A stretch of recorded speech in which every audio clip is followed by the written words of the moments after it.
Sa kanilang dalawa ay gusto kong banggitin sa inyo ngayon. Meron po tayong resource person dito na nagkusa na po siyang magbigay ng kanyang sworn statement sapagkat iniisip po nila yun ang madali na makatulong sa ating pamahalaan sa paghahanap po natin. Your excuse, Rep. Toby. Maalala po ninyo, in the last hearing, this committee floated the idea of giving the contractors particularly an option to take advantage of the state witness protection law sapagkat napakalaki po ng problemang kinakaharap ng bansa natin, particular na po dito sa mga flood control projects na talaga namang nakapagbigay ng alalahanin. Hindi lamang alalahanin kundi galit sa ating mamamayan. Meron pong nagkusang loob na gustong magbigay na ng kanilang sworn statement at kinakailangan pong ipresenta natin sila sapagkat ito'y ipinadala nila sa inyong lingkod sa chairman of the House, chairman of this Blue Ribbon Committee. May I call on Mrs. Sara Diskaya to please present and read before us your sworn statement. Sorry. Magandang umaga po sa mga kagalang-galang na senators at miyembro ng Blue Ribbon Committee, lalong-lalo na kay Senator Rodante Marcoleta, Chairman ng Blue Ribbon Committee. Joint statement ng namin mag-asawa. So I will read partial and then my husband will also read the other half of the sworn statement. So kami si Pacifico F. Diskaya II and Cesara Rowena Diskaya, mag-asawang nasa tamang edad, parehong Pilipino.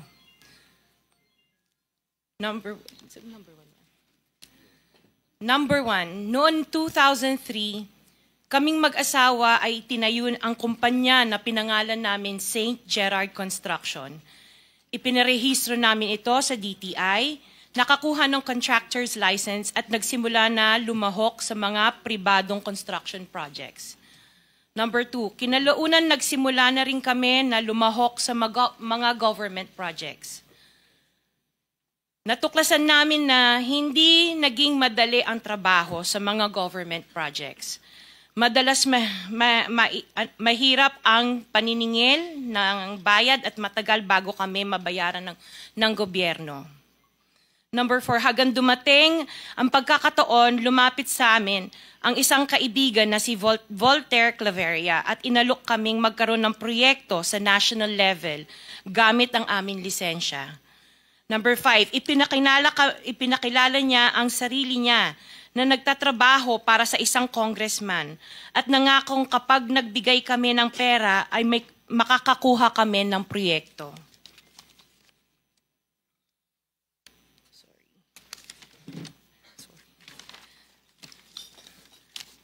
Number 6, dahil wala kaming alam sa kalakaran sa pambansang proyekto sa gobyerno, nagtiwala kami at ibinigay ang lahat ng ipon naming mag-asawa. Sa kasamaang palad, niloko lang niya kami. Naglaho siya, dala ang pera naming mag-asawa. Nagpunta kami sa DPWH para i-report ang nangyari, pero hindi nila ito pinansin. Kahit ganon, hindi kami sumuko. Gusto ko pa rin gawin ng tama ang negosyo, kaya patuloy kaming sumasali sa mga biddings sa gobyerno. Sa kalaunan, ang kumpanya namin ay nanalo sa mga bidding sa mga proyekto sa national government sa pamamagitan ng patas na bidding. Ibinuhos namin ang lahat ng aming pagsisikap para maipakita ang kakayahan ng aming kumpanya na mayroong maayos na paggagawa, dekalidad na resulta at natatapos sa tamang oras. Nagkaroon ng konting tagumpay ang St. Gerard Construction, kaya minabuti namin mag-asawa na mag-expand at bumuo ng ibang kumpanya tulad ng Alpha and Omega General Contractor and Development Corporation. Interjection, Mr. Chair.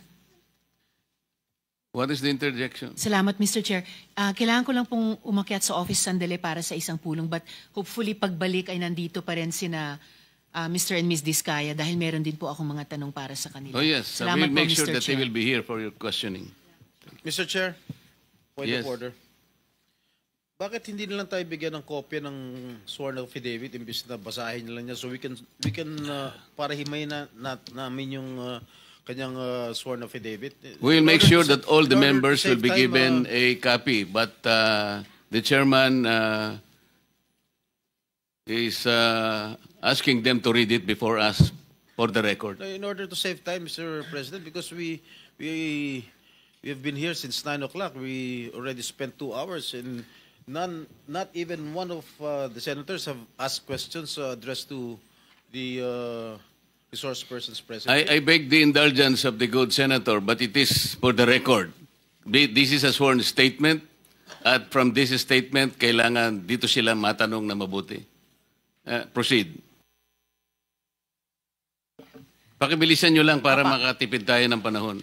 Ngunit nung nagsimula ang makilala ang St. Gerard Construction, dumating naman ang panibagong pagsubok. Unti-unti nagsilapitan ang mga district engineers at mga regional directors ng DPWH at mga chiefs of staff na mga mambabatas na nag-aalok ng mga proyektong sinasabi nilang pondo na mambabatas.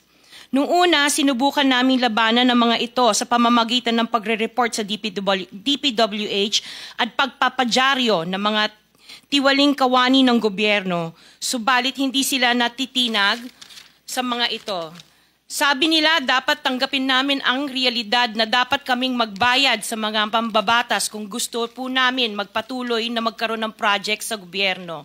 Kung hindi, binabala nila na matatanggal na sa listahan ang kumpanya namin at hindi na makakakuha ng kahit anong proyekto. Hindi namin ginusto kailanman na mapasama sa ganitong sistema, pero kailangan namin magpatuloy para sa pamilya at mga empleyado namin. Dahil sa aming paglaban sa mga tiwaling bidding, maraming beses naming naranasan na ma-disqualify ng Bids and Awards Committee ng DPWH na hawak na mga mambabatas na nagpondo sa proyekto. Dahil naiipit na ang aming negosyo, lumulubog na kami sa lumalaking utang ng kumpanya at peligro sa buhay ng aming pamilya. Napilitan kaming makisama sa kalakaran kahit labag sa aming kalooban. Magandang umaga po, Mr. Chair at kagalang-galang na senators at miyembro ng Blue Ribbon Committee, lalong-lalo po kay Senator Rodante Marcoleta. Diretso na. Number 15, sorry po. 16, paulit-ulit kaming ginamit ng mga nasa pwesto sa sistemang ito. Wala kaming magawa dahil kung hindi kami makikisama, gagawa nila ng problema ang project na na-award sa amin sa pamamagitan ng mutual termination o pagkakaroon ng right-of-way problem na parehong nagdudulot ng hindi matuloy ang implementasyon ng mga proyekto. Matapos naming manalo sa mga bidding, may mga opisyal mula sa DPWS ang lumalapit sa amin para humingi at kumuha ng bahagi niya sa halaga ng proyekto. Ang hinihingi nilang porsyento ay hindi bababa sa 10% at umaabot pa sa 25% na naging kondisyon upang hindi maipit ang implementasyon ng kontrata. Ito ay binibigay namin sa kanila ng cash. Ang bawat transaksyon ay may karampatang voucher at ledger na nagsasaad ng mga araw at kung kailan nila ito natanggap. Ilan sa kanila ay sina Terence Calatrava, former Undersecretary of Office of the Presidential Assistant of the Visayas of the Philippines, Kong Roman Romulo of Pasig City, Kong Jojo Ang of Uswag Ilonggo Party List, Congressman Patrick Michael Vargas of Quezon City, Kong Juan Carlos Arjo Aitaide of Quezon City, Nicanor Nicky Briones of Aga Party List, Congressman Marcelino Marcy Teodoro of Marikina, Congressman Florida Robes of San Jose del Monte, Bulacan, Congressman Leandro Jesus Madroño of Romblon, Congressman Benjamin Benji Agarao Jr., Congressman Florencio Gabriel Bem Noel of Anwaray Party List, Kong Leo de Ode Tariela of Occidental Mindoro, Congressman Reynan Arrogancia of Quezon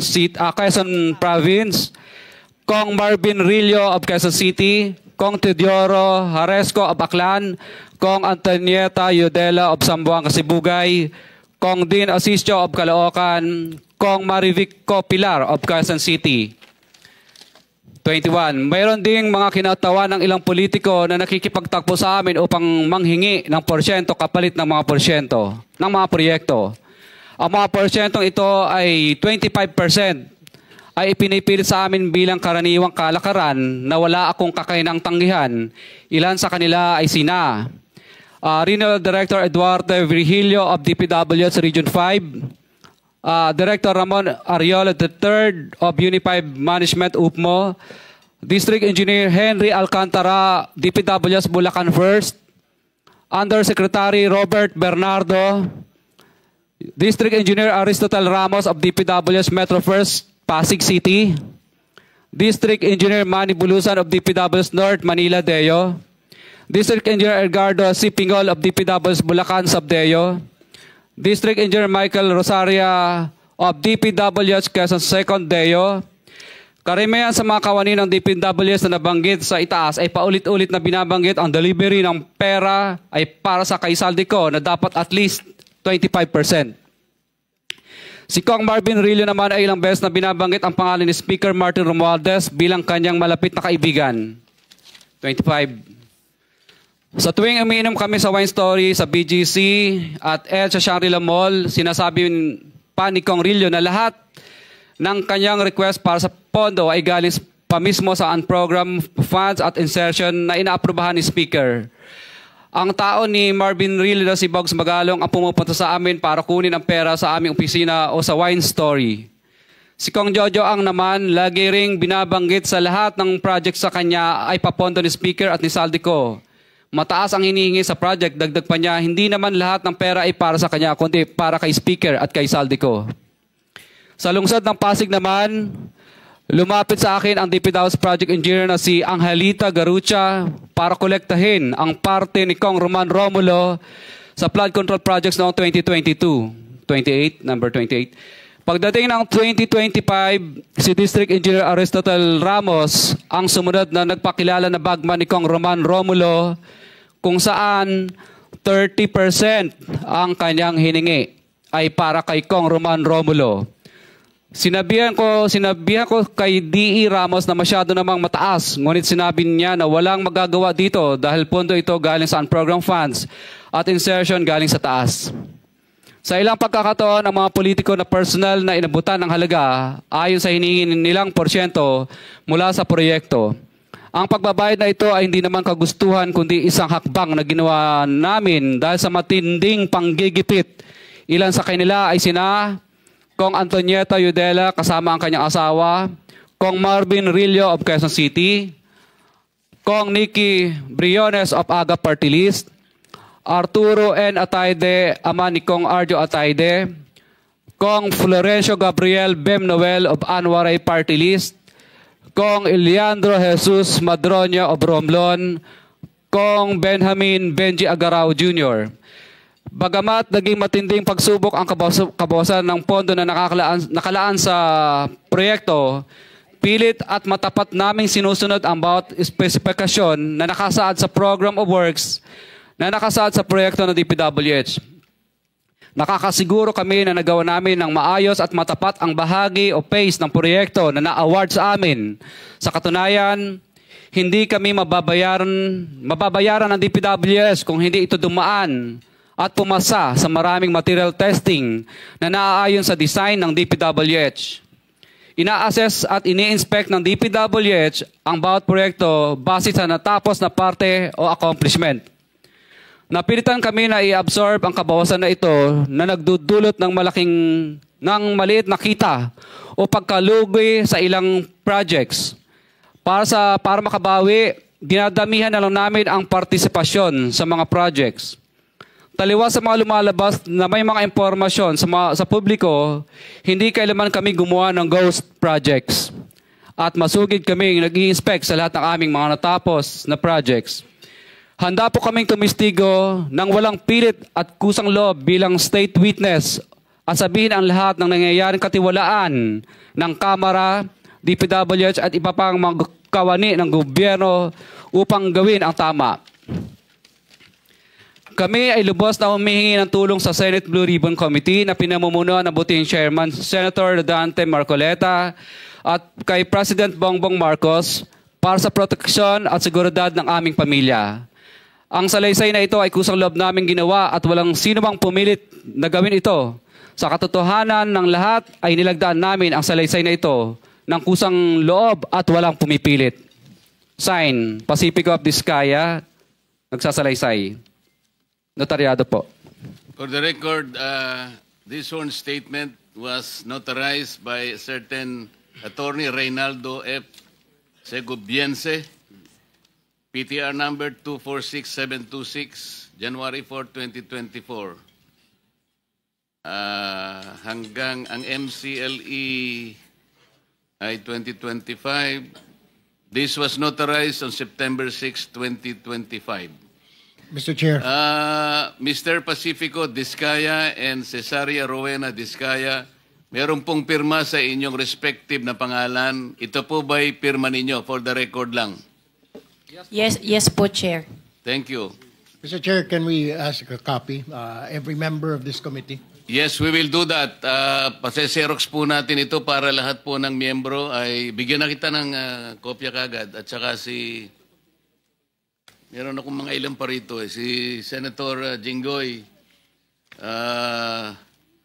Senator Rapi, isa na lang ang natira kaya pase-xerox natin ito. Bigay mo na lang sa kuya mo. Kuya mo naman si Senator Rapi. Ikaw na lang. Mag-share na muna kayo. So, sino po ang gustong magtanong habang base po dito sa sinumpang salaysay na ito, sino po yung gustong magtanong sa kanilang dalawa? Mr. Chair. Senator Erwin. Una ko pong tagatanungan dito po kay Ginoong Pacifico Vizcaya. Nabanggit niyo itong mga pangalan po ng mga congressman. Sila po ba mismo? Mukhang dalawa lang po yung binanggit niyo na personal ninyong inabot yung pera. Itong mga napakadaming pangalan na binabot ninyo, paano po ibinibigay yung parte nila, yung komisyon na sinasabi niyo 25%, 30%? Sino po? May tao po ba? May bagman po ba? Kadalasan po, ako po ang nagbibigay o minsan po may inuutusan po ako, nagtatawagan lang po kami para sa hinihingi. Maaari mo po bang ibigay sa amin sa komiting ito ang pangalan ng mga pinag-aabutan ho nyo ng pera kung hindi mismo yung mambabatas ang inaabutan ninyo? Maaari po ba or litrato man lang parang malaman ho natin kung sino pong inaabutan po ninyo ng pera? Kay Terence Calatrava po, nag-usap po kami nito sa kanyang kondo po sa Makati. Tapos ang inuutusan na lang po niya na kumuha po ay si Diane Tan. At saka yung kasama pa po si Andrew po ang pangalan. May mga contacts number po ako. Sila po ang tagakuha sa office. Pero iba-iba po ito. Iba-iba po itong mga bawat congressman. Iba-iba po yung kumukuha. Tama po ba?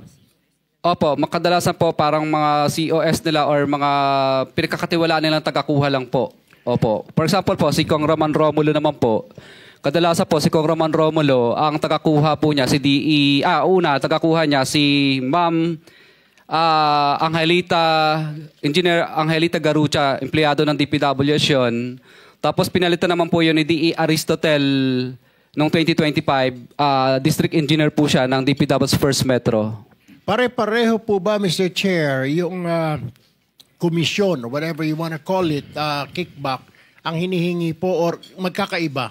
Ibang isang mambabatas ganito ang presyo or halos standard po ang hinihingi nila at magkano po ba yan?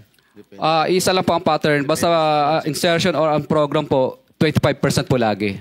Insertion or ang program, 25% po yun.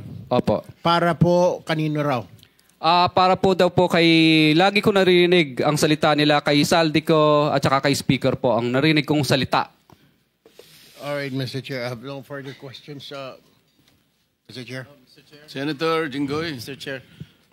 Mr. Curley, lahat ba itong mga binanggit mong pangalan na karamihan ay mga kongresista, lahat ito 25% ang binibigay mo? Kadalasan, opo. Wala bang mismo ang kongresista mismo ang pumunta sa'yo at binigyan mo ng pera?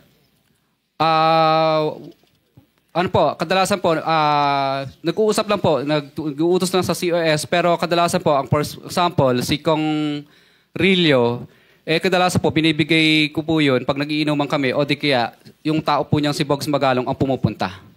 Pinipick up. Sino-sino pa dito sa mga nabanggit mo mga pangalan na kongresista na talagang sa kanya mo inabot sa mismo For example po, kay Kong Madronya na lang. For example, ano po, mismong siya po ang pumunta sa office namin at syempre pagkatapos po noon, tao na lang po niya ang nagdala ng bagay, kotse at saka personal ko rin pong dinoposit yung ano. Sino yung congressman? Kong Madronya po. Madrona o Madrona. Eliandro Yung Madrona. sa Romblon? Romblon po. For example, okay. For example po, ito na lang, si Kong Marcelino Teodoro ng Marikina. Ang tagakuha naman po nito sa akin ay si Bell Construction. Kasi ang nangyari po nito, pina-mutual terminate po niya yung mga project na napanalunan ko. Dahil, ano po, hindi po ako nagbigay. Kaya ang nangyari po nito, napilitan na lang po akong magbigay para i-award ulit sa panibagong ano po, bidding. Pero na mutual terminate na po yung project. So, ang nangyari po nito, mataas, siyempre, pero hindi 25%. 18% lang po. Meron po ba kayong resibo, Mr. Chair, na not resibo actually, na corresponding document na naibigay mo na itong komisyon ni ganito o wala? Wala po resibo kasi hindi naman po sila paperless, paper trail. No paper trail po lahat ng transaction pero meron po kaming voucher. Ang voucher po namin, ledger po pala. Ledger, wait, based on ano po? Ano bang sinabi ko sa ano? Dala mo yung ledger mo? Dala mo yung ledger? Hindi po, hindi po. Binibigay mo? Hindi po. Ledger lang po yun sa office namin. Pero siyempre po, pag pinapirma po namin sila, hindi sila pipirma doon. Kumbaga, para matandaan lang po namin na nung panahon na to at araw na to, nagbigay kami ng ganitong halaga. For our, siyempre, para malaman po na, records lang po namin. Mr. Chair, I move that we subpoena that ledger, Mr. Chair, so that we'll have a copy here in the committee, Mr. Chair. Yes. Pwede mo bang ipadala sa amin kung ano man ang tawag ninyo, kung ledger, anything that will indicate the payment of the alleged commission to each and every member of Congress subject of your sworn statement? Ang dala ko lang po dito ay summary lang po ng mga ledgers. Yeah. For example, Office of Presidential, ano bang ibig sabihin? OPAB, ibig sabihin Office of the President Areas Visayas, parang ganun yata ang ibig sabihin ng OPAB. If I may, Mr. Curly, yung record mo ba nagsimula anong taon? Actually, 2022 po lahat nag-start itong record po nito. What about before 2022? Wala ka record? Wala pong, hindi po kami nagre-record kasi sumasali lang po kami sa bidding at nagpapadyaryo. So, Mr. Chair, I move that we subpoena duces tecum all the documents or the ledgers that are in possession of Mr. Diskaya.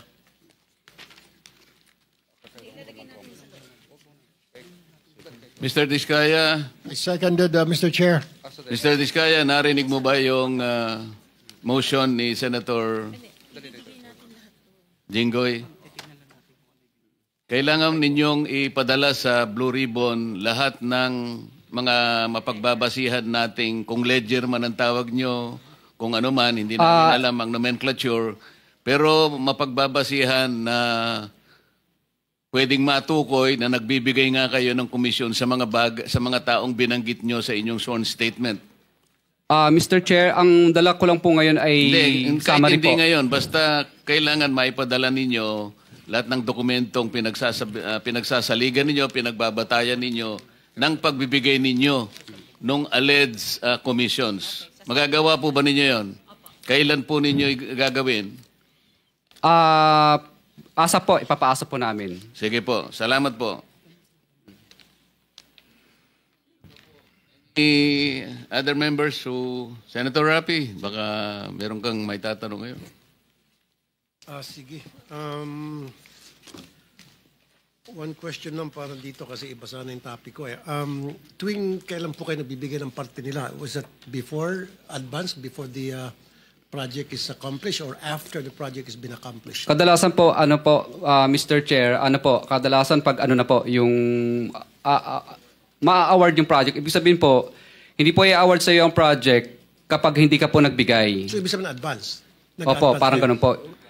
Minsan naman po, pag may notice to proceed na, hindi ka nila pa kakolektahin, o di ka gagawan ka ng right-of-way project, right-of-way problem. Ibig sabihin, parang mutual termination ang kakarapin mo, right-of-way problem, at saka hindi ka makakolekta kapag hindi ka po, yung niloko mo sila. So in other words, pag nakapag-advance ka na, siguradong na makukuha mo na yung project.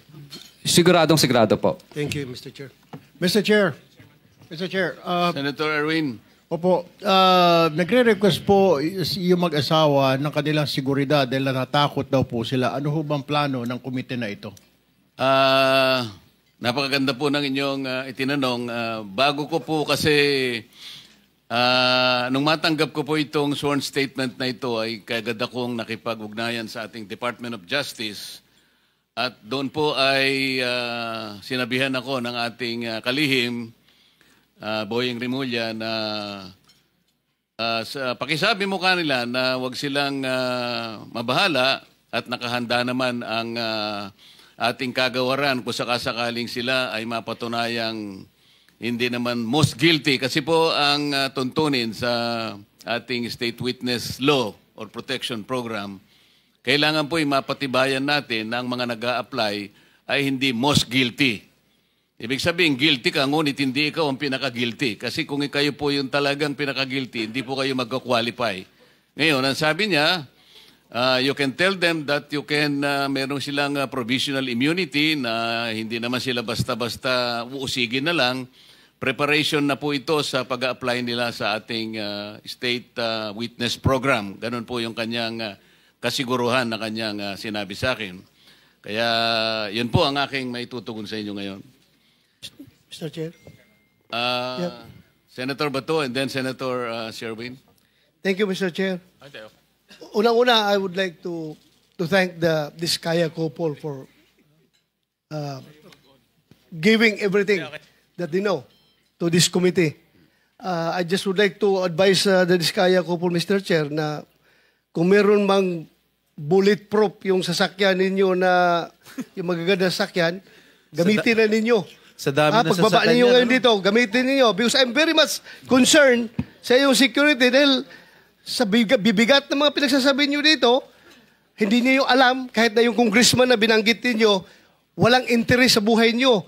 Merong gustong sasakay, halimbawa mga taga-kaliwa o mga NPA dyan, para guguluhin itong Pilipinas, aambusin kayo, tapos ituro doon sa mga congressman, gulo na ang Pilipinas. Baka magiging Indonesia tayo nito. Kaya mag-ingat kayo, I advise you to take all the necessary precautionary measures as far as your safety is concerned. Ngayon, tanungin ko kayo, meron kayong sinabi na isang congressman o ilang congressman ba nagsabi na kaya ganito kalaki ang SOP na hiningi namin sa inyo, 25% to 30%. Dahil hindi lang sa congressman ito, hindi lang ito sa akin, kundi binibigyan namin si Congressman Saldico at saka si Speaker. Alam ba niyo kung ilang porsyento dito napupunta kay Speaker, ilang porsyento napupunta kay Saldico sa 25% na ito? Wala po. Dahil ang narinig ko lang po ay para lang po kay Saldico at kay Speaker. Yun lang po narinig ko yung 25%. Pero wala na po akong idea sa iba. So, ma-presume natin by this committee, you want to make us believe that yung 25% na binigay mo doon sa congressman, lahat yun mapupunta kay Saldico at kay Speaker o mayroong naiwan sa kanya? Narinig ko lang po sa bibig po ng mga kausap ko na mga politikong personal ko pong nakausap. Kasi yan po ang lagi nilang pinagyayabang. Lalo pag may lasing na po akong kausap na na politiko. Siguruhin mo ito dahil alam mo, Teka muna. this is not a laughing matter. Teka muna. This is not a laughing matter. Teka This muna is a very kasi baka mamaya lasing yung kausap mo kaya niya nasabi yung 25%. Pag tinatawagan din po ako, lagi din pong pinagmamayabang na pinahihingi na po sa taas. Sa taas. Kahit hindi sila lasing, ganun ang Yes po, sinasabi. pinahihingi na po at pinakukuha na. At nagmamadali pa kami, halos magkandara pa kami kung saan namin kukunin at uutangin. At katunayan nga po, yung inuutangan na po namin ngayon ay yung bangko po ay sinara na po. Pero sinasabi nila, kaya ganito kataas, 25%, sabagat ibang bahagi nito ay napupunta kay ganito at saka kay ganito. Pero wala ka namang kakayahan para suriin mo kung talagang naibigay kay ganon at saka kay ganon yung party niya. Tama? Yes po, Your Honor. Basta kinuha niya lang, kaya ganito kataas sapagkat ipinakikita niya sa iyo na hindi lang para sa kanya, sapagkat meron pa rin siyang bibigyan. Ganon ang Opo, hindi po. napagkakaintindi mo. Ang danilig ko po sa kanila ay sa 25 na yun, wala pa siya doon. Wala pa siya. So wala pa siya ron. Opo. Solid yun sa taas, hindi yun sa congressman, ha? Yun po ang mga 25 narinig sa ko taas. madalas. Yun lang po ang narinig ko madalas. Kung ano lang po ang narinig ko na 25, wala pa daw sila doon. Wala Ibig sila sabihin, doon. Opo. Kay speaker at kay Saldico lang yung 25? Yun po ang narinig ko lang. Imposible. Are you done, Senator? Meron ka bang pictures? Thank you, Mr. Chair. Thank you, thank you. Senator Sherwin. Hindi, one word. Meron ka bang litrato ng mga bagman nila? Pictures o Kadalasan po, CCTV? maingat po sila at ayaw nila. At syempre kami naman po ay ayaw po naming ma-intimidate naman po sila. Opo. Saka ayaw po nila. Kadalasan po, syempre ang pagtatag po, kadalasan sa office o di kaya sa hotel, kinukuha. Pero kaya mo silang i-identify kung sakasakalin dumating sa pagkakataon na yon. Yes po, Your Lahat Honor. ng kumukuha para sa kanila, allegedly, kaya mo silang kilalanin, i-identify, sapagkat kilala mo sila. Yes po, Your Honor. Mr. Diskaya, sigurado ako i-deny yan ng mga pinangalanan nyo. No? Sigurado, 100%. Pero ba kayong iba pang mga ebidensya na magpapatunay na sila nga ang tumanggap, sila ang kausap nyo, tulad nga yung CCTV or meron bang mga deposit slip or merong mga any evidence na magpapatunay na itong mga pinangalanan nyo kanina totoo 'yon? Ledger lang po at saka yung parang voucher po yun. Opo. Pero hindi nila pinirmahan yun. For our records lang po yun. At pangalawa po, ang talagang tunay na pinaka-ebidensya po ay talagang natuloy yung project. Kasi pag hindi ka po nagbigay, mutual terminated o di kaya right of way problem ang kakaharapin mo o di kaya mararanasan mo ang lahat ng hindi mo mararanasan tulad ng hindi ka makakolekta kasi protected po sila ng mga ano po. Pero ang congressman, wala naman silang kinalaman sa implementation ng project. Post-enactment yun eh. So hindi nila pwedeng sabihin may right of way problem ka, meron kang pwede nila i-terminate yung bidding. Ang pwede lang mag-terminate ng bidding ay yung district engineer. Pag tinanggal po nila si district engineer o di ka sa regional director, mamimili na lang po yung director at saka DE. Patanggal ka o sumunod ka sa pinagagawa ko? Ang congressman, hindi naman niya pwedeng pakialaman yung implementation ng project. Regional lang at district engineer. Opo, tama po. Tama. So paano niya papakancel yung project ninyo kung hindi niya kontrolado yung implementation? Ano po, tatawagan lang niya yung DE tsaka RD para singilin po. So ibig sabihin nito mga politiko, may control dito sa RD at DE. Siguro, 100% po. 100% yun. At sa pagkaalam mo, itong DE at RD na may control sila, meron ring kinukuha dito sa mga proyektong nabanggit mo, itong mga proyekto, itong mga politikong nabanggit mo. Itong DE at RD. Ano po, I invoke my rights po. Kasi po, sinabi mo na yung mga politiko, sabihin mo na lahat. Hindi po, I invoke my rights po kasi syempre natatakot din po kami sa aming kaligtasan, wala pa po kaming protection. At saka po, I invoke my rights kasi po sa tag doon yung session na, ang tag sa session na, Executive session ko lang po siguro kung Pwede yun. gusto niyo kwento ko Mag-request sa ka na inyo. lang ng executive session. Opo, sa mga ganyang klase po ng bagay. So, Opo. yun ang tama. Kasi sinabi mo na lahat. Bakit i-invoke mo pa Kasi yun? ang nilista ko lang po dito, Mr. Chair, is yung 25% lang Kung po. magte-tell all ka, lubusin mo na. Diba? Andiyan na tayo eh. This connection, I think, Mr. Diskaya, Mr. Chairman, just to finish lang, Mr. Chairman. Hindi, kailangan ko lang masabi Ay, ito. sige. Kasi sa Republic Act 6981, Section 4, ito yung batas natin, may kinalaman sa paghingi mo ng proteksyon na maaaring makatulong sa inyo. Sinasabi yung ganito, witness in legislative investigations. In case of legislative investigations na nangyayari nga po ngayon, in aid of legislation, a witness with his express consent may be admitted into the program upon the recommendation of the Legislative Committee where his testimony is needed when in its judgment there is pressing necessity therefore, provided that such recommendation is approved by the President of the Senate. So kung gusto mo na mangailangan ka ng protection, ang committee ito sa pamagitan ng ang aming kakayahan, irerekomenda natin sa Presidente ng Senado at kapag ka ito'y kanyang pinirmahan, ay magkakaroon ka ng protection na nilalaman ng batas na ito. So pumapayag ka. Yes po, Mr. Chair. Proceed. Mr. Chairman, may I move to also subpoena the district engineers and regional engineers in connection with the politicos that were mentioned earlier. Dahil alam naman ho natin na mambabatas ho, bawal makialam sa implementation ng project. That's post-enactment, which is unconstitutional. Pero parang lumalabas ho sa kwento ni Mr. Diskaya, may control. Tama po ba? Can you confirm that? May control yung politiko doon sa implementation ng project? Yes po, Your Honor. Which is unconstitutional, Mr. Chairman. So maganda marinig na ho natin diretso sa district engineer at sa mga regional engineers itong ginagawa nilang collusion. Parang may collusion eh. Merong sindikato na between the politico and the district engineer and regional engineer. At the same time, Mr. Chairman, there was a request for executive session.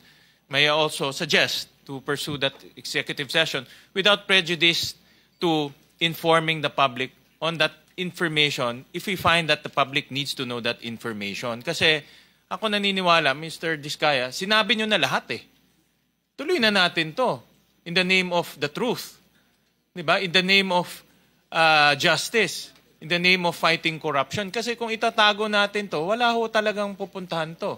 But we will allow you, with the permission of the chairman, may executive session without prejudice. Kung ma-determine namin na kailangan malaman ng publiko, then dapat ulitin natin dito.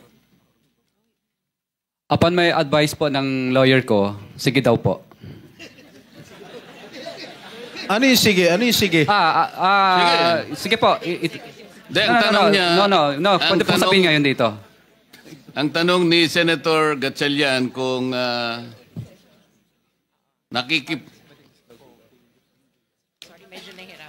Sorry po, Mr. Chair. Willing naman po ako na dito na pag-usapan. Pangalanan mo yung mga district engineer, regional engineer na merong kasindikato yung mga politiko. Pinangalanan mo na yung politiko, di tuloy mo na. Mr. Chair, I agree with the manifestation of Senator Sherwin. Please do not be selective. Pag binanggit mo na, nagbanggit ka na ng mga kongresista, mga ibang personalidad, banggitin mo na lahat. Nandito ka na eh. Meron ka pa bang babanggitin bukod sa mga nabanggit mo na kanina initially na mga opisyales ng DPWH? Mr. Chair, ito lang po kasi ang mga personal po ko pong mga hindi ko po kayang banggitin yung experience po ng ibang mga contractor po. Dito lang po sa experience, personal knowledge ko lang po. Sige, bigyan mo lang kami ng kopya kung ayaw mo banggitin. Pwede ba? Nandito na sa kanyang sworn statement. Okay. Di ba meron na rin siya sa sworn statement? Nabanggit na yung iba. Yung mga ibang personalities. Yung mga ibang personalities. Hindi mo ba kaya banggitin? Nandito lang po sa loob ng aking sworn statement po lahat. Dito lang yun eh. District Yung mga pangalan. engineer. Nandito rin po. Dito na rin. District engineer, regional engineer. Yung mga nagsasabuatan para ipiting ka at I guess, lutuin na rin yung project. Ito po, pwede ko pong kung sino po yung mga congressman, sino po ang mga district engineer na nakakasakop doon sa lugar ng congressman po na yun na hindi na isulat dito, pwede ko pong pangalanan. Sandali lang, may binanggit ka kanina rito sa paragraph 22, halimbawa si Regional Director Eduarte Berhilio ng DPWH Region 5, nandito ba siya? Wala po. Ayun, nandito pala eh. Andyan pala. Pagkatapos nabanggit mo rin si District Engineer Henry Alcantara, DPWH Bulacan East at Bulacan First District Engineering Office. Nandyan po ba? Nandito din po. O yan. Senator Gatchalian, nandun yung dalawang opisyalis ng DPWH na binanggit niya sa paragraph 22 ng kanyang sworn statement. Oh, paupoy na kaagad dito. Paupoy na kaagad.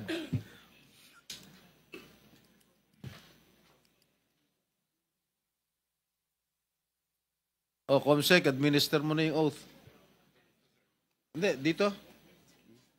Dito sa bago.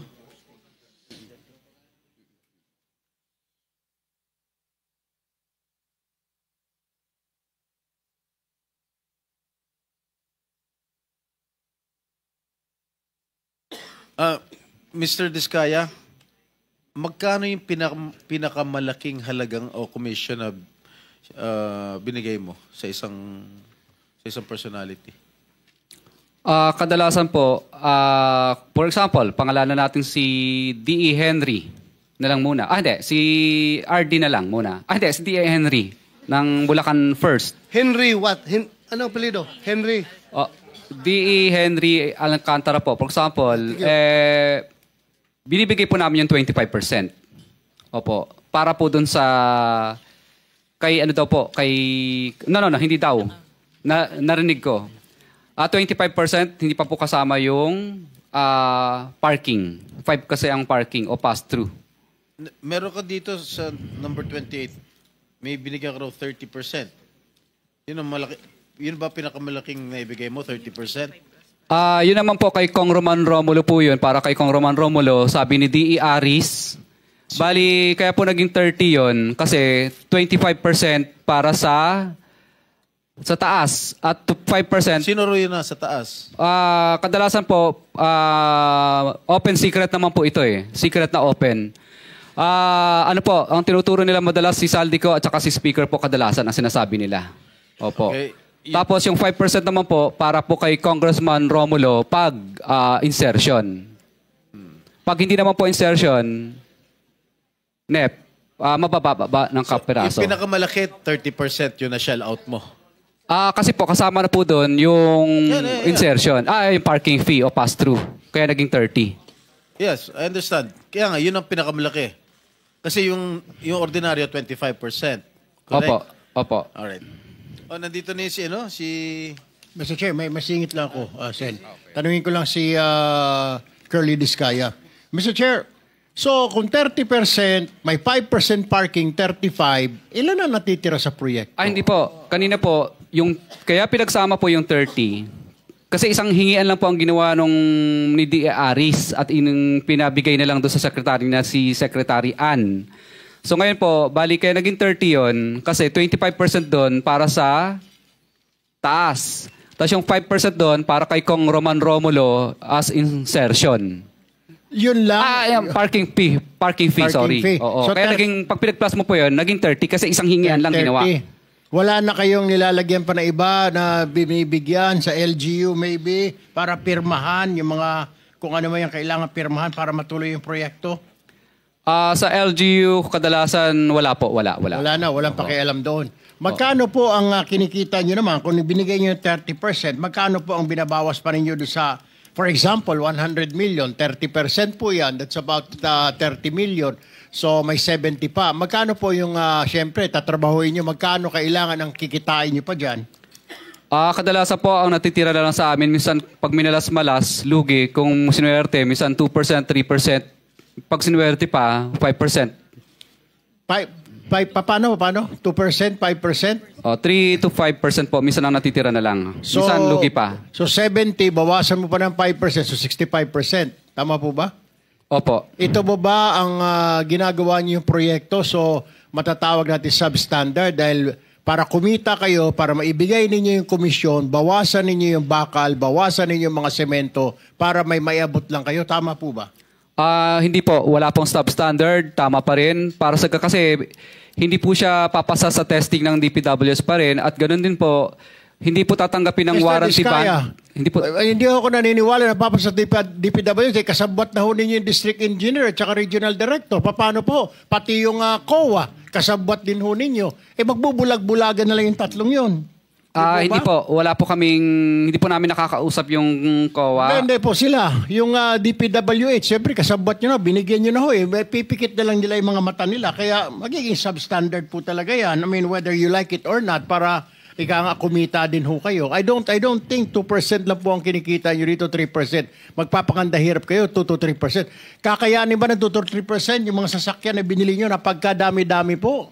I mean, that's way, unbelievable po. Your Honor, kaya po. Dahil 23 years naman po namin pinaghirapan po yun. Kasi noong mga panahon po nung mga una po, ay magaganda naman po ang kinikita namin. Ngayon lang pong panahon na to na ito ang medyo lumiit po talaga. 25% po ng what? Ng cost ng project. Tama po ba? Ng contract cost. Contract cost. For example, 100 million yung paggawa ng flood control na ito. Example lang po natin, 100 million. So 25 million po ang pupunta doon sa proponent. Opo. 25 million. So matitira is 75. Ganun po ba? Opo. Bali, ang pass-through naman or parking fee is 5. Excuse me.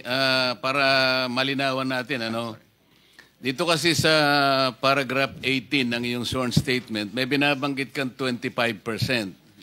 Ngayon, pagka sumulong ka sa, kung hindi ako nagkakamali, number 22 paragraph, o paragraph 22, meron na namang 25%. Kaya doon lang 50 na.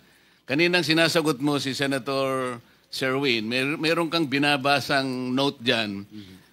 Pwede mo bang i-plus na lang dito? Kasi hindi natin malaman kung sino-sino pa lahat ang binibigyan mo. Doon pa lang sa 50% na yon ay delikado na talaga yung project mo. Naniniwala ako na dahil binanggit mo nga, kakutsaba mo na yung mga ibang binanggit mong mga, tama naman yung tanong ni Senator Sherwin, baka naman magsasakripisyo na yung project unless ma-justify mo sa pamamagitan ng presentation. Ilan ba talaga yung napupunta kung kani-kanino para sa ganoon makita natin yung net, magkano na lang talagang matitira sa project? Meron ka bang calculation dyan para madali tayo? Magkano yung napupunta sa congressman na kagaya na sinasabi mo? Magkano yung napupunta kung kani-kanino? Kasi merong back dyan, merong COA, merong material testing, merong kung sino-sino. Baka naman nilagyan mo na ng porsyento yan, madadali tayo rito. Mr. Chair, okay lang po ba i-flash sa yung sample computation ko po? Bigyan mo muna ako ng kopya pagkatapos i-flash natin para maintindihan ko rin yung presentation mo. Opo.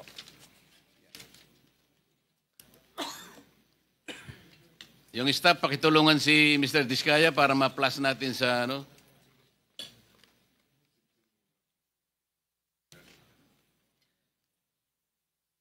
O ito, babasahin ko, Meron po silang, for the record, meron po silang binabanggit na assumption as basis to compute the actual costing based on standard experience between 2022 to 2025. ABC, 75 million. Ang winning bid po ay 72 million. 43% po ang SOP. 43% ng winning bid. Broken down into the following. Ito po allegation nila, Speaker Romualdez Saldico, 25%. Congressional pass-through fee, 5%.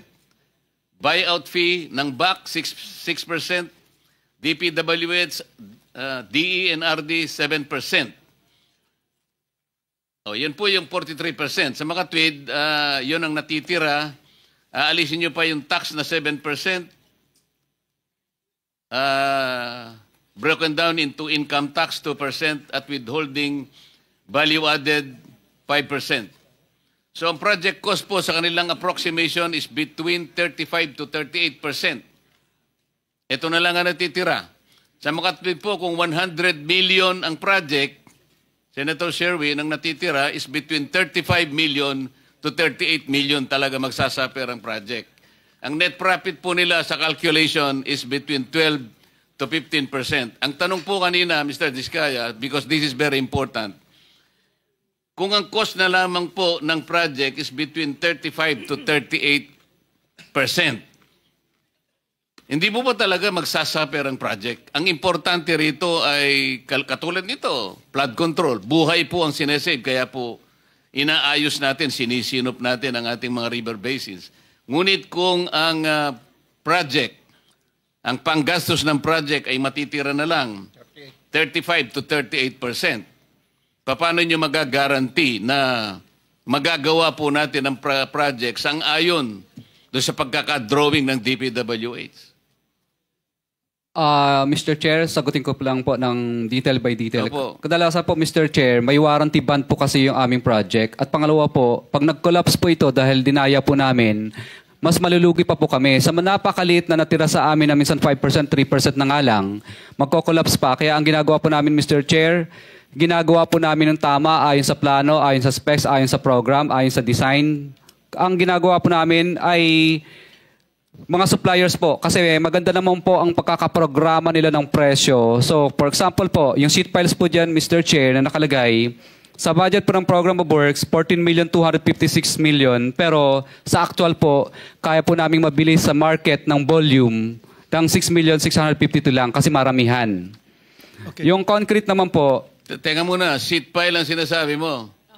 ito po, mga components po ito ng flood control. Rito, maganda yung presyo, kaya makakabili ka ng mas mura. Yes po, Hindi kaya kagaya ng binabanggit ng gobernador ng Mindoro Oriental, 12 meters ang kailangan na ibaon mo sa lupa. Ang problema, yung 12 meters, kinatay, ginawan 3 meters. Baka naman ganun ang project mo. Hindi ko po kayang sagutin, Mr. Chair, yung gawa po ng iba. Hindi, ikaw ang tinatanong ko. Na-example ko lang yung Mindoro. Baka ganun ang gagawin mo, may mali talaga. Hindi po, Mr. Chair. Kami na lang po ang nag-a-absorb ng maliit na kita. Ibig po sabihin, Mr. Chair, kesa wala kaming project, walang trabaho yung mga tauhan at empleyado namin, minabuti lang po namin na kumita na lang ng kahit na barya-barya lang, dinala lang po namin sa mas maraming uri ng project. Thank you, Mr. Chair. Pwede makasingit po.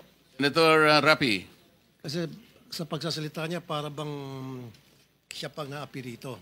Para magkaroon ng kita yung kanyang mga empleyado, magtsatsaga lang sa maliit na kita. Kanina nabanggit mo, lahat ng project ninyo ay okay on the level kasi ina-assist ng DPWH after you accomplish that project. Tama? Opo. Ano nangyari dito sa UP Manila Rizal Hall? UP Manila po? Yeah, huwag ka na magmaang-maangan. Flood control po yan, Mr. Chair. No. UP Manila Rizal Hall. Yung hall na sa UP na kayo ang nabigyan ng proyekto para ayusin. Yung building na yun. St. Timothy Construction Corporation. Contractors, Pacifico and Sara Diskaya.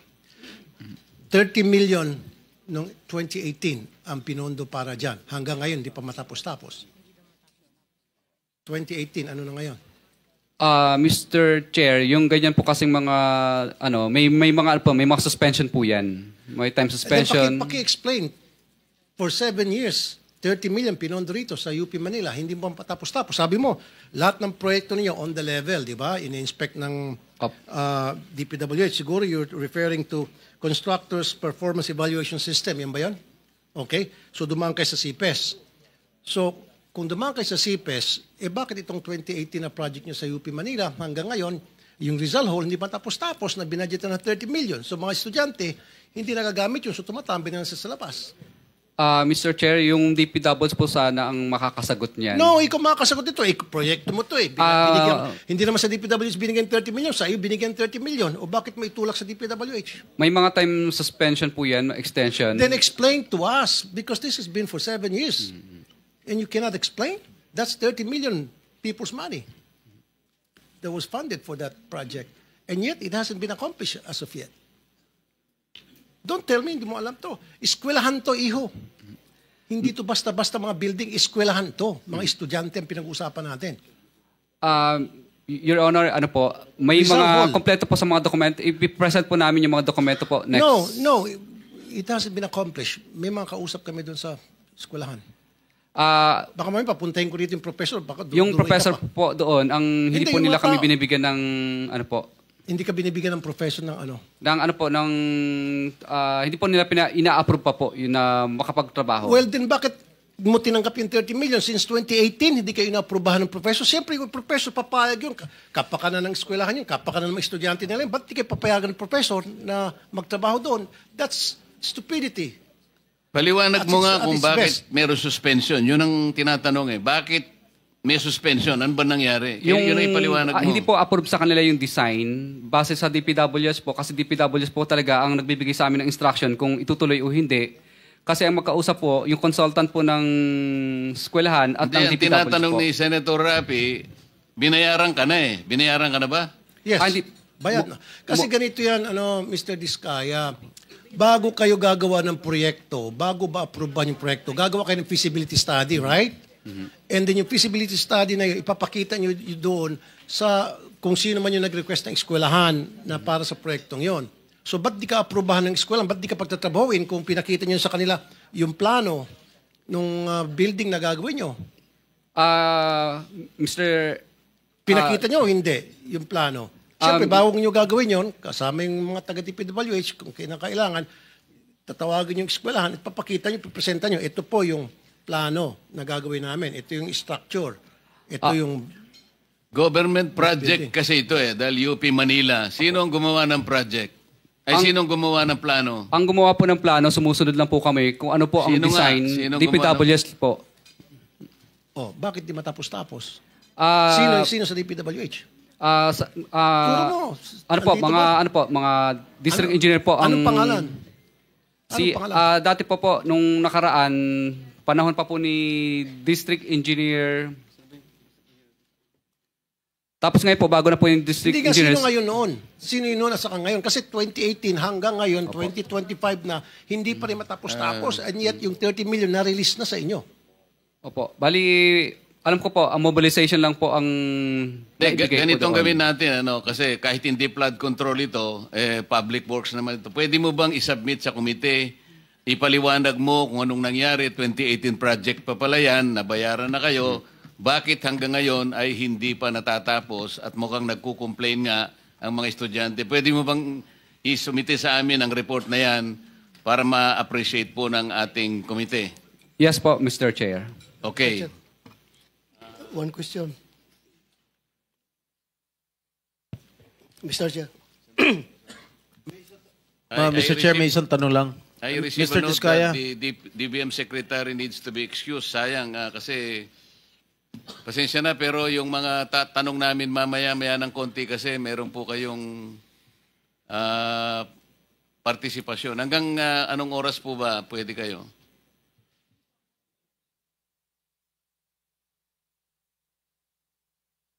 O sige, anyway, you wanted to be excused now, Madam Secretary. Mr. Chair, one question lang kay Mr. Diskaya. Teka muna, you want to be excused now? Kung pwede, Kahit hanggang alauna po. hanggang alauna. Okay. Thank you. Senator Estrada. Mr. Diskaya, sa dami-dami mong binanggit na pangalan na kongresista, isa lang tanong ko, Senador, meron ba? Your Honor, wala po. Sigurado ka? Safe ka na. Sigurado po. I resent that statement, Mr. Chair. I resent that statement. Safe ka na. Okay. Diba? Safe na. Mr. Chair, I move that you strike of the record that your Alam mo statement. naman, biro lang naman yun eh. Wala yun. Mr. Chair. So, Senator Bato. Yeah, Mr. and Mrs. Diskaya, dito sa paragraph 10 ng inyong sinumpaang salaysay, sinabi niyo dito, ngunit nung nagsimula ng makilala ang St. Gerard Construction, dumating naman ang panibagong pagsubok. ang pagkakaalam ko yung pagsubok ay these are trials, challenges, kahirapan.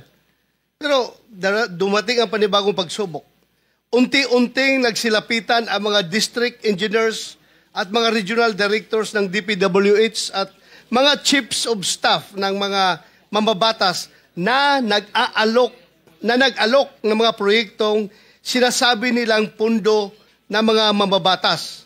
I don't think pagsubok ito. Kung ako ay kontraktor, grasya ito. Grasya, hindi ito pagsubok, grasya. But that's beside the point. Ang gusto ko lang ma-establish dito ay, totoo ba talaga na sila ang pumupunta sa iyo para mag-alok o ikaw pumupunta sa kanila humingi ng project? Mr. Chair, ano po, kadalasan, Which is which? kadalasan po pag lumalabang kami sa bidding, lagi po kami talo, disqualified. At kadalasan po, tinatakot pa kami na mabablacklist kami dahil nakatatlong disqualification. Kung talo ka, magsumikap ka, makakuha ka ng project, pupunta ka sa kanila. Bakit ang sinabi mo sa affidavit mo is sila ang pupunta sa iyo? Kadalasan po, qualified po kasi ang license namin. Kaya nilalabanan namin. So, kaya minsan po, kami na po ang nilalapitan dahil kadalasan po, nilalabanan nga po namin yung mga projects nila. So, okay, thank you. Pinararating nila na... Teo, andito yung regional director ng DPWH ng Region 5. Mr.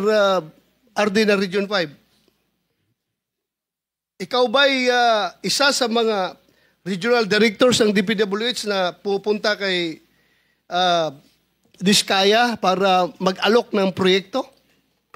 Wait. This is in connection with the earlier question of Senator Sherwin na parang ang nangyayari, bawal na nga, unconstitutional na nakikialam yung kung sino-sino pagkatapos na mailagay na sa NEP, ay binanggit mo yung pangalan na dalawa, Regional Director Eduardo Berhilio at Assistant District Engineer Henry Alcantara. So kailangang malinawan po ito kung sino ang nakikialam sa pag-execute po ng project pagkatapos ito ay mailagay na po sa batas. Continue. RD of DPWH sa Region 5. Mr. Chair, can we... Yes, sir. Can you answer the question? Yes, sir. Good afternoon po, Mr. Chair. I would like to say that I do not know exactly the exact address or location of the office address of St. Gerald. I never went to that office. And I categorically say that those allegations mentioned by Mr. Diskaya, I did not receive those percentage. So, that's all, sir. But I know Be sure, ha? You are under... Yes. Nakapag-out ka na ba? Yes. Hindi pa? Tapos na, sir. Tapos na. So, deny mo na tumatanggap ka ng SOP from the Diskayas? Yes. Sa mga project na doon? I denied that, sir. I denied that. And for my memory, I awarded to him last year one project. And that's a road project. And for current year, I think I awarded him one flood control project. That's all, sir. Flood control? Yes, sir. Okay. Si Alcantara? Before that, you want to reply to the statement of the regional director? Kasi nasa paragraph 22, binanggit mo ang kanyang pangalan, unang-una siya. Ang mga porsyentong ito, 25% ay ipinipilit sa amin bilang karaniwang kalakaran nila na wala akong kakayahang tanggihan. Binanggit mo si Regional Director Eduarte Berhilio ng DPWH Region 4 o Region 6. Tinatanggi niya. What do you say? Mr. Chair, katunayan nga, nung makalawang araw, bago po yung humihingi ako ng tulong sa kanya kasi na-freeze ng bangko ang mga account namin kahit wala pang court order ng AMLAC, sabi ko na baka pwede pong makautang at makahingi ng tulong. So ngayon po, Ang nangyari po nito, mukhang naramdaman niya na magsasalita na ako kaya sinauli po niya yung 25% plus parking fee, kulang pa nga. Opo. Kailan nangyari ito? Nung makalawa lang po, yung engineer, yung driver po niya ang nagsauli. No, 3 days ago. 3 days ago. Tapos yung pangalawa na sumunod, yung parking fee naman ang isinauli. Mr. Chair. Totoo ba, Mr. Chair? Pasagutin natin si Arde kung totoo. Ano, sinauli mo?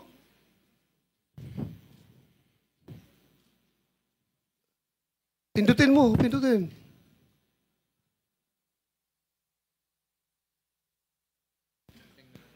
Sagutin mo kung totoo ba na sinauli mo yung 25% na SOP na binigay sa'yo. No, I did not return any money to him. So it's your word against their word. Yes, sir. Sigurado ka? Yes, sir. Kapag mapatunayan namin ito, we can cite you in contempt. Yes, sir. Ah? So ano? Bali yung driver po niya ang inutusan niya. Tapos... Sinong driver niya? Anong pangalan? Ano po, bali si ano yun? Okay lang, Mr. Chair? Yeah, pakicheck. Silipin ko sa phone ko. We need the truth. Hindi tayo dito Anong pangalan ng driver mo? Arde. Bago siya magsabi, anong pangalan ng Arde mo? Siya na muna, mo? para- Ang pangalan po niya na alam ko lang ay June, tao ni R.D. Virgilio Eduarte. Tapos kinuha naman po ng aking engineer yon. Nagkita sila kasi natatakot na siyang ibalik sa akin sa office yung pera. Kaya nakita lang po sila sa isang lugar. Parking yata yon sa parking. Ano, Arde? My driver, the name is James po. James. James. Sige, Baka James Jr. Sige, kayong pagbalik, kalimutan natin. Doon tayo sa pagbigay. Pagbigay, sino nagbigay ng 25% sa kanya? Ano po, yung driver po niya, inutusan niya. Hindi, pagbigay. Hindi yung pagbalik. Sinauli mo ang 25%, di ba? Hindi, siya po ang nagsauli ng sa akin ng pera. Sinauli niya sa'yo. Opo, binalik so niya. ngayon, dinay niya. Ngayon, dito tayo mag-concentrate sa pagbigay mo. Nung binigay ko po, nagtatawagan lang po kami, tapos pumupunta po sa office namin yung driver niya para kunin yung pera. Anong pangalan ng driver niya? June lang po, hindi ko kilala yung ano. Pero sa akin po yung contact number ng tao niya. June ang pangalan. So, wala kang isa sa uli kung wala siyang binigay. Di ba? So, ibig mo magsabihin na wala siyang binigay sa'yo? How much is 25% of that particular project? Kung 150 million po yun, di 25% po nun. Mahina lang po ako sa computation. Wala akong... 25%, 25 million plus... 27. Oh, parang ganun po. Oh, Parang 30, around 30. Opo. Mga naglalaro po sa ganyan. So, you are denying na wala kang natanggap sa kanya? Kaya wala kang sinauli? But he just admitted na may sinole. Ha? Kala ko may admission na sinole. Wala rin. Hindi siya Anyway, Mr. Chair, we will... Mr. Diskaya, alam mo yung cellphone number ni Regional Director? Okay na po, basahin ko. Hindi, alam mo. Ay, opo. So kapag kung totoo ang sinasabi mo na nagbibigay ka nga ng ganitong komisyon, tinatawagan mo siya kung natanggap o hindi. Yes po, Your Honor. Ano yung telephone, ano ang CP number niya? Okay lang, basahin ko po. Kasi kahit cellphone ko, hindi ko kabisado eh. Hindi, wag na. Kasi hindi natin pwedeng ano yun. Pero alam mo yung number niya. Opo. Mamaya ay pwedeng makita ng staff namin na talagang siya nga number niya yan. Opo. Thank you. May mga text messages ba kayo, Mr. Chair, ni engineer? Ano na po, May Viber lang. may messages kayo sa Viber. Meron po, pero syempre nag-disappear po yun eh. De, ano nga mga messages doon sa Viber? Ano mga sinasabi? Pero kadalasan po, Mr. Chair, is ano lang po, tawagan talaga. Tawagan. So kung tawagan, wala tayong problema, Mr. Diskaya, kasi yung mga phone logs ng mga calls mo, sa pagitan mo at saka kung sino pa, dito ay kay Director, Regional Director. Mr. Chair? Mako-coordinate natin dyan sa telco at saka yung NTC. Makukuha po natin yung record, masasabi na po natin yan. Anyway, yan po yung mapapatunayan natin sa tamang panahon. Yes, Senator. Mr. Chair and Senator Bato, kung alam natin kung saan yung parking, baka may CCTV rin? So lang ang nakakaalam sa binyo, ikaw, di ba? Saan ba dineliver yung pera? Alam ko po sa parking yata po namin. Papacheck ko po. Pa-check mo. Yung pagbalik, pagsauli. Opo. Yung pagbigay. Opo, parang doon yata sa parking The same- namin. Sa the isang, same venue? sa isang yard namin. I-check ninyo. I-check ninyo. Mr. Chair, since pinag-uusapan na po natin... Before that, Senator, kasi nabanggit niya rin baka gusto nating unahin muna si District Engineer Henry Alcantara, nandiyan na rin po. Dalawa lang naman ang binanggit niya. Ayan na po si Engineer Henry Alcantara. Ano po yung binanggit ninyo ritong 25%? Kanino niyo po binigay? Sa kanya o sa tao niya? Sino po ba? Sa tao po niya. Pangalan ng tao. Pangalan ng tao niya. Si June Mendoza po ang binigyan ko po. John Mendoza. Opo. Personal na tao niya o tauhan niya sa opisina? Accounting po ng DPWH. Andito si John Mendoza, Mr. Chair? Si Meron, Engineer JP Alcantara Mendoza. nandyan. Yeah. Engineer Alcantara, what would you say? I respectfully deny po na may tinanggap po ako galing sa kanya. Yung mga accusations niya po, I respectfully deny po, Your Honor. Mr. Chairman, may I suggest to invite yung driver kanina? You see June ba yun? June? No? June ba yung driver po ni ito, RD po, yung ni June. RD, Opo. Virgilio. Invite natin para, it seems to me that yun yung link ni Virgilio saka kay Mr. Diskaya doon sa pagdi-deliver ng pera. So maybe invite that person so that we can drill down to the very detail, to the very last detail yung transaction. Kasi yun yung link, Mr. Chairman. Yes, we will do that. Director General, please take note of those suggestions. Mr. Chair, by way of info lang. Sandali lang, ma'am. Ano put nyo kanina? Hindi ko po masyadong narinig. I respectfully deny po. I received sinasabi niya pong 25%. Na-receive po ninyo yung 25%? No po, I respectfully deny. You deny. Okay. Senator Amy. Wala, yung paalam lang po ni Secretary Pangandaman, hindi na natuloy yung House hearing ng DILG at yung iba pang nakaschedule. Nag-emergency meeting po.